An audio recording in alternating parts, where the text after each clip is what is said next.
In exercise 16-17, we're going to use the single rate method, but we're going to do it budgeted costs versus actual costs and quantities. And so we've got this company with two divisions, the dark chocolate and the milk chocolate division. They have budgeted costs for their truck fleet of 115,000 versus actual cost of 96,750.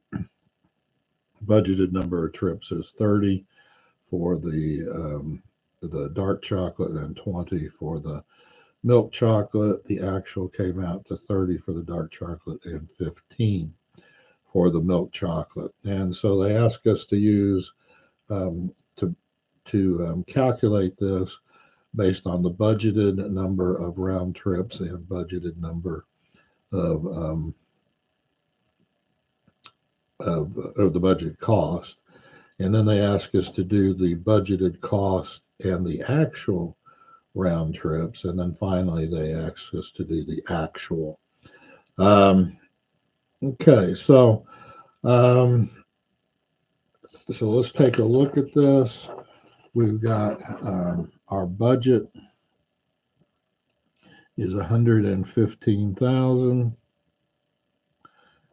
and our number of trips is 30 and 20 is 50, and so that equals 2,300 per trip. So the dark chocolate would have 2,300 times 30, and that would be 69,000. The milk chocolate would have 2,300 times 20, and so that would be 46,000. So that's using the budgeted trips and the budgeted amount. The second one asks us to use the budgeted amount, so that's numbers already done, the 2,300.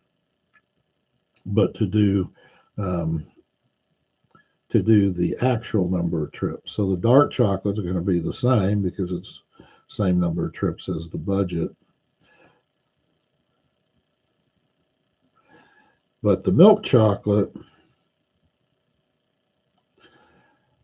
is only 15, so 2,300 times 15. So it'll be half of that, right?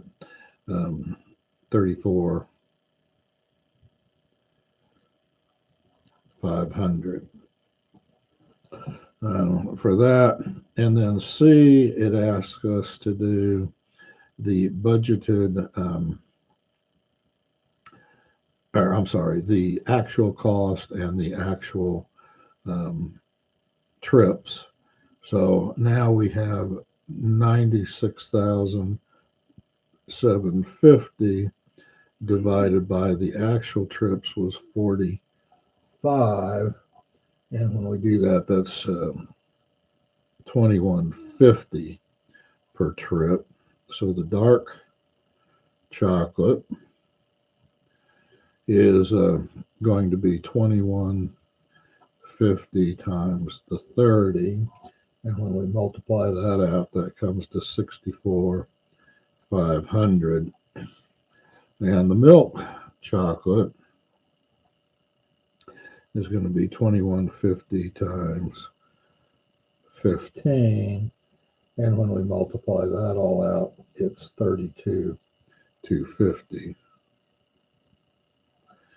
And so we've got these different amounts. Then number two of this problem asks us to comment on these. Well, when you do the budgeted amount, both budgeted and budgeted trips,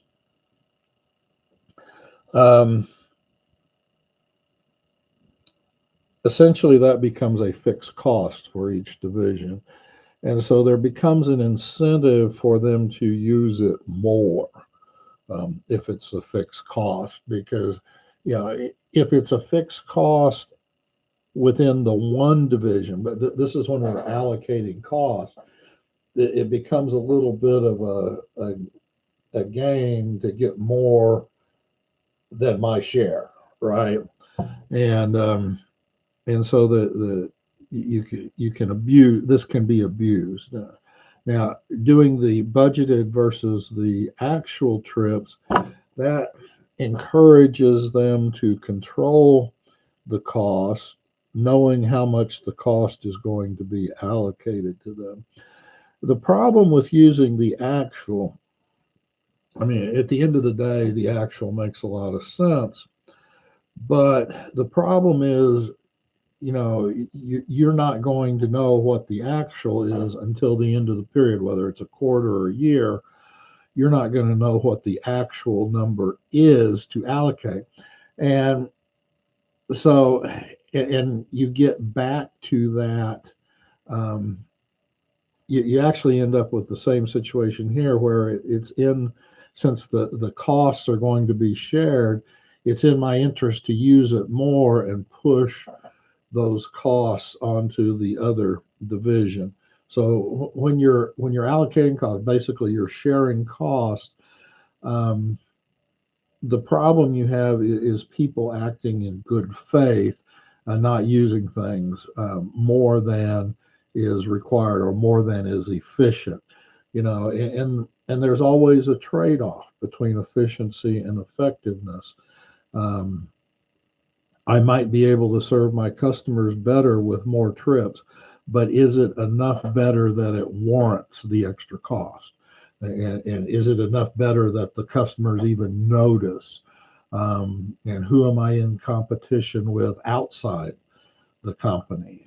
So all these things have to be taken into account when you do this. But anyway, so that's problem 16-17.